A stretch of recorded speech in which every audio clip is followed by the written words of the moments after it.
Assalamualaikum warahmatullahi wabarakatuh. Halo Sobat Bawaslu, kembali lagi bertemu dengan saya MBP Muhammad Budi Purwanto, staf Divisi Hukum dan Penyelesaian Sengketa atau biasa disebut Divisi HPS. Di podcast Bawah Santai, membuka wawasan tentang demokrasi.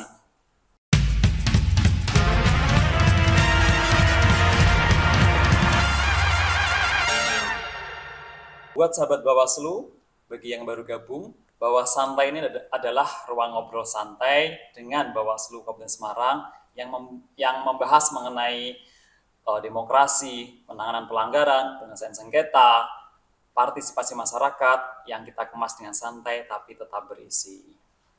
Nah, kali ini kita bakal ngebahas topik yang sering jadi bahan pertanyaan masyarakat. Sebenarnya bagaimana sih peran Bawaslu dalam penyelesaian sengketa proses dan penanganan pelanggaran? Dua hal ini mirip tapi tidak sama. Dua-duanya penting bagi keadilan dalam proses pemilu. Ya. Sudah hadir di studio kita dua narasumber yang keren yang bakal mengulas topik kita pada hari ini. Yang pertama Ibu Umi Nuamah, Koordinator Hukum dan Penyelesaian Sengketa Bawaslu Kabupaten Semarang. Kedua Mas Virendra Eka Novianto, Kasubag P3SP 2H. Nah, Bu Umi, Mas Hendra, gimana kabarnya? Baik Mas, Alhamdulillah. Alhamdulillah Mas Budi. Alhamdulillah. Nah mungkin bisa diminum dulu tehnya ini. Ini bukan pajangan loh, bisa diminum dulu tehnya. Ya, terima kasih. Sebelum kita bahas lebih lanjut. Kok tahu kalau saya suka teh ini? Ya, dulu Bu Umi pernah bilang soalnya. Ya. Nah, Bu Umi, Ya. Mungkin saya mulai dari jenengan dulu ya Bu. Siap. Kalau ngomongin soal sengketa proses Bu, banyak masyarakat kadang belum paham bedanya dengan penanganan pelanggaran. Mungkin bisa jelaskan dikit. Dan kemudian nanti apa aja sih potensi yang biasanya muncul dalam pemilu? Oke. Terima kasih Mas MBP ya. MBP Bu, brandingnya saya MBP. Ya, terima kasih Mas MBP dan semua masyarakat Kabupaten Semarang pada khususnya. Kalau kita bicara apa sih perbedaan penanganan pelanggaran dan penyelesaian sengketa, mungkin nanti penanganan pelanggaran Mas Virendra ya yang nanti akan ngomong apa sih penyelesaian sengketa begitu ya, sengketa proses terutama. Ya. Jadi kalau kita bicara sengketa itu ada sengketa hasil yang ada di Mahkamah Konstitusi, kemudian sengketa proses yang kewenangannya ada di Bawaslu begitu. Nah, sengketa itu yang seperti apa? Ketika ada hak peserta pemilu yang merasa dirugikan, baik itu dirugikan oleh peserta pemilu yang lain ataupun dirugikan oleh penyelenggara pemilu.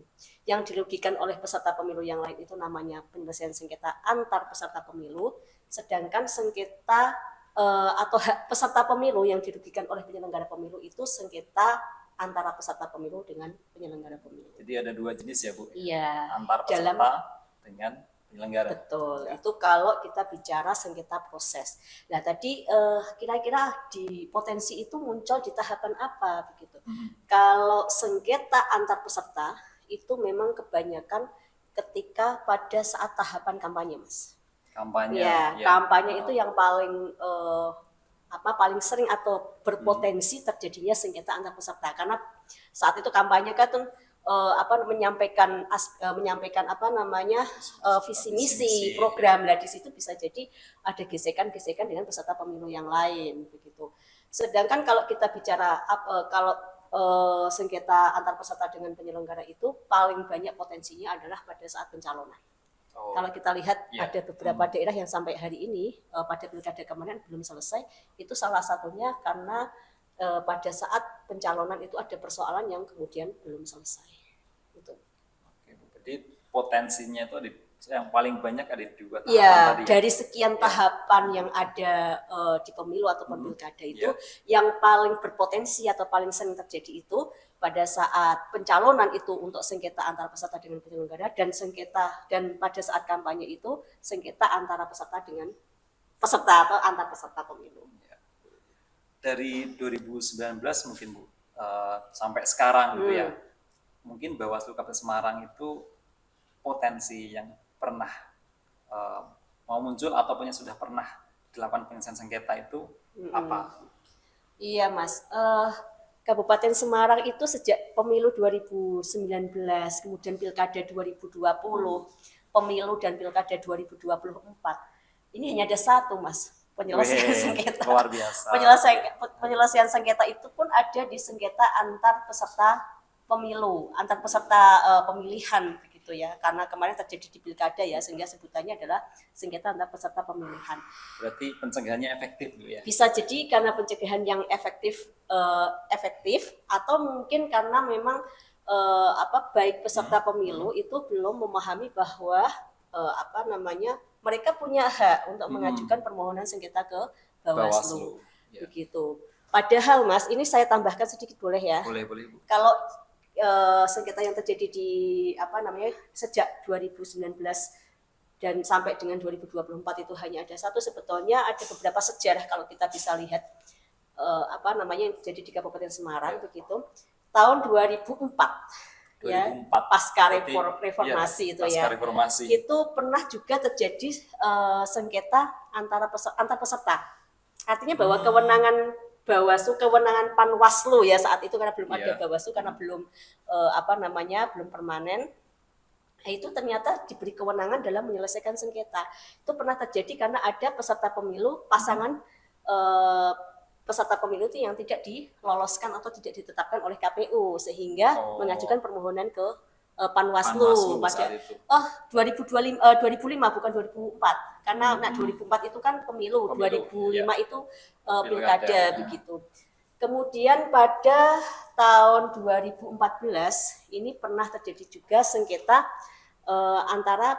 kalau tadi sengketa antar peserta dengan penyelenggara. Ya, yang saya kembali ya dengan KPU tadi Bu, yang 2005. Karena tidak ditetapkan oleh KPU sehingga mengajukan permohonan sengketa ke Bawaslu, ke Panwaslu saat itu. Jadi sengketa antar peserta dengan penyelenggara. Sedangkan tahun 2014 itu pernah terjadi sengketa antar peserta pemilu. Karena saat itu pemilu ya 2014 itu adanya alat peraga kampanye salah satu paslon presiden menutupi alat peraga kampanyenya milik parpol. Padahal itu cukup besar itu ya, sebetulnya giant letter yang besar itu ada di Lemah Bank, itu pernah terjadi pada tahun 2014. Kalau kita bisa runut, sebenarnya kewenangan yang diberikan oleh undang-undang terhadap penyelenggara pemilu dalam ini adalah Panwaslu dan Bawaslu, ini sudah cukup bagus ya, karena di sini bisa punya kewenangan untuk menyelesaikan sengketa. Oke Bu. Ya menarik ternyata. Jadi penyelesaian sengketa itu bukan cuma soal benar salah tuh ya, tapi lebih dari itu Bawaslu memastikan prosedurnya itu berjalan sesuai dengan prosedur sehingga tidak ada persoalan pasca penyelesaian. Ya. Nah, Mas Rendra nih, tadi ngomongin soal penanganan pelanggaran. Nah ini Mas, yang sering kali masyarakat itu bertanya-tanya gitu, penanganan pelanggaran. Kalau dari sisi penanganan pelanggaran Mas, apa saja bentuk dugaan pelanggaran yang pernah ditangani oleh Bawaslu Kabupaten Semarang? Baik Mas Budi, kalau tadi Bu Umi bercerita dari tahun 2005 ya Mas Budi, mungkin 2005 itu saya masih SD kayaknya Mas Budi. Kita jauh, masih belum tahu apa-apa kayaknya. Kayaknya saya belum mengetahui tentang pemilu Mas Budi. Mungkin saya akan bergeser ke pemilu tahun 2019 dulu ya Mas Budi. Oke. Di tahun 2019 ini ada beberapa laporan maupun temuan. Laporan atau temuan itu adalah pintu masuknya dugaan pelanggaran itu bisa diproses oleh Bawaslu. Jadi kita bergeser di pemilu 2019, ini cukup banyak di Kabupaten Semarang yang ditangani oleh Bawaslu Kabupaten Semarang. Ada 4 temuan dan 4 laporan. Dan 3 dugaan pelanggarannya itu adalah dugaan pelanggaran administrasi dan 5 dugaan tindak pidana pemilu. Jadi ada totalnya ada 8 untuk di pemilu 2018. Selanjutnya untuk pemilihan pemilu 2019. Kalau untuk yang pemilihan bupati atau pilkada di tahun 2020 itu ada 7 temuan dan 1 laporan. 4 diantaranya adalah dugaan pelanggaran administrasi, Ya. 2 diantaranya adalah pelanggaran tindak pidana pemilu, dan 2 lainnya adalah pelanggaran hukum lainnya. Nah, untuk yang tahun 2024 ini ada 2 yang berbarengan ya Mas Budi. Di tahun 2024 itu ada pemilu dan pilkada. Untuk yang pemilu sendiri di tahun 2024 itu ada 3 laporan. 3 laporan itu, 1 merupakan dugaan pelanggaran kode etik, 1 pelanggaran hukum lainnya, dan 1 laporan itu dicabut sebelum diregister Mas Budi. Oh, berarti sebelum diregister itu Sudah dicabut, Iya, tidak dilanjutkan. tidak Ya. dilanjutkan. Terus di pilkadanya itu kita menangani 1 temuan, yaitu adalah pelanggaran kode etik Mas Budi. Oke. Datanya banyak yang sudah diselesaikan oleh Bawaslu Mas terkait penanganan pelanggaran. Nah, dari semua tadi penanganan yang telah dilakukan Bawaslu, yang menurut Mas Rendra paling krusial itu apa, Mas? Baik Mas Budi. Selama tahun 2019 sampai di 2024 ya, Ya. menurut saya itu ada tindak pidana pemilu. Bawaslu Kabupaten Semarang itu menangani tindak pidana pemilu money politik yang itu di mana sampai ke putusan pengadilan Mas Budi. Ya, berarti sampai ke sudah PN ya. Sudah sampai tahap putusan. Akhir. Walaupun hasilnya adalah konslah. Ya. Yang kedua di pemilihan kepala daerah ya Mas Budi. Ini juga Bawaslu Kabupaten Semarang ini juga menangani netralitas ASN, di mana hasil penanganan dari Bawaslu Kabupaten Semarang ini kita teruskan ke KSN, KSN, dan dari hasil KSN pun itu memberikan sanksi kepada yang bersangkutan Mas Budi. Ya. Jadi memang kalau itu yang paling krusial ya Mas Budi. Yang paling yang paling menantang mungkin ya. Iya, paling menantang memang 2 itu isu yang paling ramai dibicarakan di masyarakat ya. Termasuk di media-media ya. Media ini Bumi ini yang dulu juga ikut menangani Pelaku sejarahnya Bumi. Ya, kemudian Mas tadi kan Mas Reza menyampaikan data tadi ya. Dari data yang disampaikan itu trennya kan menurun. Nah, itu kenapa Mas? Mungkin bisa dijelaskan ke kita. Baik Mas Budi. Selain penanganan pelanggaran dan penyelesaian sengketa, Bawaslu itu juga melakukan pencegahan, melakukan sosialisasi berkaitan dengan kepemiluan juga. Tapi bedanya dengan KPU adalah kalau KPU bicara terkait dengan teknis, kalau Bawaslu ini adalah pencegahan atau sosialisasi berkaitan batasan-batasan mana yang dilakukan oleh masyarakat, oleh peserta pemilu. Ini ada batasan-batasannya, mana ini yang batas aman atau yang sesuai dengan koridor atau sesuai dengan undang-undang, dan mana batasan kalau ini sudah melanggar. Lah ini masif sekali dilakukan, terutama untuk pemilu serentak 2024 ini ya. Memang dari Bawaslu Kabupaten Semarang ini pencegahannya memang sangat masif sekali, mulai dari kepada pemilih pemula, kepada organisasi masyarakat, kepada kelompok-kelompok seni dan lain sebagainya. Itu memang masif sekali Mas Budi. Bentuknya apa aja Mas itu? Ya, kita ada yang bisa ke kadang rapat koordinasi dengan stakeholder juga, itu dari ASN, dari TNI, dari Polri, itu juga kita lakukan. Lalu kita sosialisasi ke pemilih pemula, itu juga kita lakukan. Karena pemilih pemula ini juga rawan untuk masih awam lah ya Mas Budi, nggak tahu apakah ini batasannya melanggar atau enggak. Itu kita sosialisasikan ke sekolah, ke kelompok-kelompok masyarakat. Itu kita lakukan dengan sosialisasi, dengan ada yang namanya program dari Bawaslu Kabupaten Semarang itu jagungan pemilu juga. Banyak banget Mas Budi. Nanti kalau himbauan gitu ya Mas. Iya, himbauan juga kita lakukan ke instansi-instansi. Nanti kalau mau melihat lebih jauh jejak pengawas atau jejak yang dilakukan oleh Bawaslu Kabupaten Semarang, bisa dilihat di sini. Bapak Ibu nanti bisa di kantornya Bawaslu, lihat buku ini, nanti kita baca bersama-sama dari Bapak Ibu.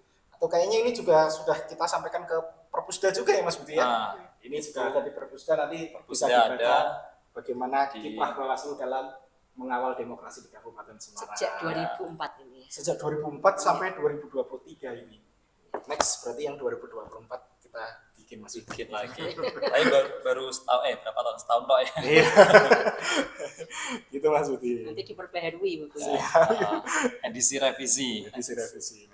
Ya, terima kasih Mas Rendra.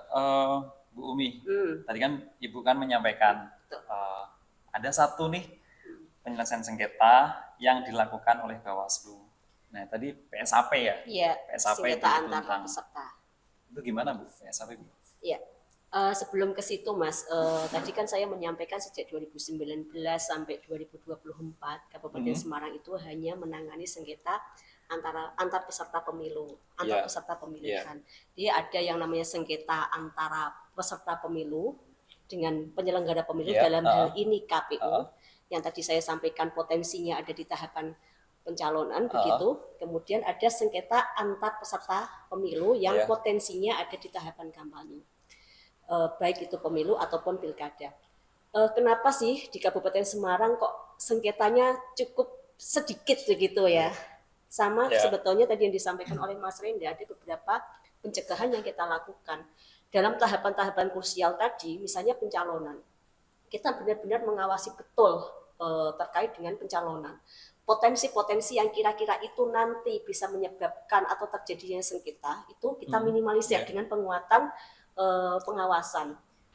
Penguatan pengawasan ini juga didukung dengan imbauan yang kita lakukan terus-menerus. Mungkin KPU itu merasa bosan ya dengan imbauan kita, karena setiap tahapan dalam pencalonan itu kita sampaikan imbauan, termasuk juga saran perbaikan. Saran perbaikan itu kita sampaikan ketika misalnya ada sesuatu yang di situ memang kalau nggak diperbaiki nanti KPU melanggar, maka kita sampaikan saran perbaikan dan harus ditindaklanjuti oleh KPU. Nah, ini saya rasa menjadi pencegahan yang cukup bagus sehingga efektif sehingga sengketa yang ada di Kabupaten Semarang ini bisa kita minimalisir, khususnya adalah sengketa proses pemilu begitu. Kemudian tadi saya menyampaikan terjadi satu sengketa antar peserta pemilihan itu terjadi pada pilkada kemarin 2024. Itu karena adanya alat peraga kampanye salah satu paslon. Jadi paslon 02 ditutupi oleh paslon 01 ya. Dan itu terjadi kalau tidak salah itu pada tanggal 30 September 2024 ada yang menyampaikan informasi, menyampaikan ke Bawaslu bahwa ada alat peraga kampanye paslon, karena saat itu ada dua paslon di Kabupaten Semarang, paslon 01 dan paslon 02. Ternyata ada alat peraga kampanye yang ditutupi oleh paslon yang lain, tempatnya ada di Tuntang. Nah, setelah kita coba telusuri, benar nggak sih memang ada alat peraga kampanye yang ditutupi, kami memberikan instruksi kepada Panwascam, karena Panwascam itu kan punya kewenangan juga menyelesaikan sengketa ya. Setelah kita memberikan mandat kepada Panwascam begitu, diceklah di lapangan memang betul ada alat peraga kampanye yang paslon yang tertutupi oleh paslon yang lain. Ya, setelah dengan prosedur yang kita lakukan pada saat itu juga, karena kalau bicara penyelesaian sengketa antar peserta itu harus dilakukan pada saat terjadinya sengketa begitu. Hanya diselesaikan pada saat itu juga, dan dengan kerelaan hati paslon 01 itu menggeser di sebelahnya paslon 02. Jadi dengan kerelaan jadi tidak dengan harus berdebat panjang begitu ya, bisa terselesaikan. Ini saya rasa menjadi modal bagi Kabupaten Semarang, khususnya masyarakat yang mudah diajak diskusi, mudah diajak dialog begitu, sehingga persoalan kecil begitu bisa terselesaikan tanpa muncul persoalan-persoalan yang lain. Akhirnya itu bisa selesai dan akhirnya tidak ada masalah sampai kampanye itu selesai. Ya, artinya peran Panwas saat itu betul, yang bisa mengkomunikasikan akhirnya persoalan selesai. Ya. Itu karena komunikasi yang baik antara Panwaslu kecamatan dengan peserta pemilu sehingga persoalan ini bisa selesai. Jadi kalau nggak ada komunikasi yang baik begitu ya, itu saya rasa apalagi pakainya prosedural yang kaku begitu ya, itu saya rasa sengketa itu nggak akan bisa selesai. Jadi ada hal-hal yang kadang kita prosedur harus kita lakukan, tetapi dengan lokal Lokal wisdom. masyarakatnya, masyarakatnya seperti apa, diajak dialog bisa selesai, diajak diskusi selesai, ya akhirnya selesai. Oke. Obrolan hari ini lumayan membuka wawasan kita. Dari Bu Umi kita jadi tahu pentingnya penyelesaian sengketa untuk menjaga keadilan proses pemilu. Dari Mas Rendra kita juga paham bagaimana Bawaslu menangani penanganan pelanggaran. Intinya semua langkah Bawaslu ini punya satu tujuan, memastikan pemilu berjalan jujur, adil, dan demokratis. Nah, kita di segmen penutup dari Bu Umi barangkali ingin disampaikan, kemudian nanti Mas Rendra, gitu ya, mungkin Bu. Baik, Mas Budi MBP, terima kasih. Bahwa masyarakat ini juga punya peran penting di dalam ikut serta meminimalisir terjadinya sengketa ketika pemilu ataupun pilkada begitu. Jadi peran masyarakat ini penting sekali. Satu kata terakhir, Mas. Ya. Jangan ada sengketa di antara kita. Jika ada, kita selesaikan bersama. Bawaslu punya peran di situ, punya peran di dalam penyelesaian sengketa, baik sengketa antara peserta pemilu dengan penyelenggara pemilu, dalam hal ini adalah Komisi Pemilihan Umum, begitu juga punya peran di dalam penyelesaian sengketa antar peserta pemilu. Oke, dari Mas Rendra? Kalau dari saya ini berkaitan dengan penanganan pelanggaran, Ya, Mas. boleh Mas. Kalau menurut saya di pemilu-pemilu yang akan datang, harapan kami peran serta masyarakat, terutama masyarakat Kabupaten Semarang, apabila menjumpai dugaan pelanggaran, silakan laporkan saja ke Bawaslu Kabupaten Semarang. Bawaslu Kabupaten Semarang akan terbuka, dengan tangan terbuka, akan siap menerima laporan dari masyarakat Kabupaten Semarang untuk mewujudkan demokrasi yang lebih berintegritas, lebih sehat lagi, sesuai dengan tagline-nya Bawaslu, Mas Budi, bersama rakyat awasi pemilu, bersama Bawaslu tegakkan keadilan pemilu. Ya. Terima kasih banyak untuk Bu Umi, Mas Rendra sudah nyempetin waktu untuk hadir di podcast Bawah Santai kali ini. Terima kasih. Dan buat Sobat Bawaslu yang masih dengerin, makasih udah ngikutin obrolan kita sampai selesai. Sampai ketemu di episode berikutnya. Bareng kami Bawaslu Kabupaten Semarang di podcast Bawah Santai. Wassalamualaikum warahmatullahi wabarakatuh. Waalaikumsalam warahmatullahi wabarakatuh.